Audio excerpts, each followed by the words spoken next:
At isa nga marahil sa mga simbolo, ng unti-unting pagbangon ng mga nasalanta ng Bagyong Yolanda sa Leyte ay ang kanilang determinasyon ay pagdiwang pa rin ang Kapaskuhan. Sa iba't ibang bahagi ng lungsod ng Tacloban, pakonti-konti na pong nakikita ang mga palamuting pamasko tulad ng mga paro at mga Christmas tree. Mula sa Tacloban, Leyte, nakatutok live si Victoria Tulad. Victoria? Mike, bagaman tumataas ang bilang ng mga nasawi dahil sa Bagyong Yolanda, na ayon sa NDRRMC ay nasa 5,670 na. May dahilan pa rin daw para magdiwang ng Pasko ang mga residente dito sa Tacloban City sa Leyte, lalo't pumasok na ang buwan ng Disyembre. Anumang bangis ng Bagyong Yolanda, hindi nito mapipigilan ang Pasko. Ang Christmas tree na ito, simbolo raw ng muling pagharap ng mga residente sa buhay. Ang magpinsang Jessa at Josh Noble ang nagtayo ng Christmas tree. Nakita raw nilang nakakalat ito sa bakuran ng kapitbahay matapos manalanta ng super typhoon. Sa di kalayuan, nakahanap naman daw sila ng mga inanod na pangdekorasyon. Kahit na nagbagyo, hindi namin kinakalimutan ng Panginoon na birthday. Kung may hihilingin daw sila ngayong Pasko, iisa lang ang kanilang nais. Ano wish mo yung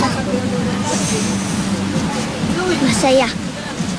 Maging sa Tacloban Airport, ramdam na rin ang Pasko. Nakasabit na ang makukulay na parol.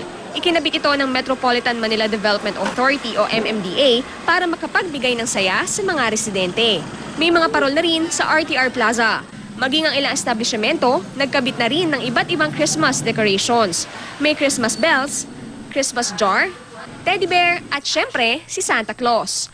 Mahirap man ang kanilang sitwasyon, ayon sa mga Taclobanon, may dahilan pa rin para magdiwang ng Pasko.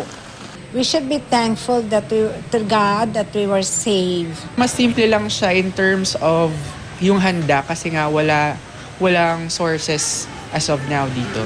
Kasabay nito, nag-ikot kanina ang Schools Division Superintendent ng Tacloban at ilang lokal na opisyal para alamin ang estado ng mga paaralan. Pipilitin daw nilang ibalik ang klase sa ilang paaralan sa susunod na linggo.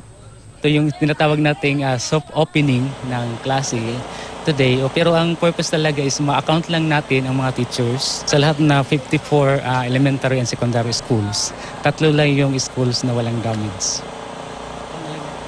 Mike, narito tayo sa tapat ng Santo Niño Parish Church dito sa Tacloban City. Sinabitan din ito ng mga parol ng MMDA. Sa gitna ng kadiliman sa bahaging ito ng syudad, ayon sa mga residente, ang mga parol ang nagbibigay liwanag at pag-asa sa kanila. At yan muna ang latest mula rito sa Tacloban City sa Leyte. Balik sa iyo, Mike.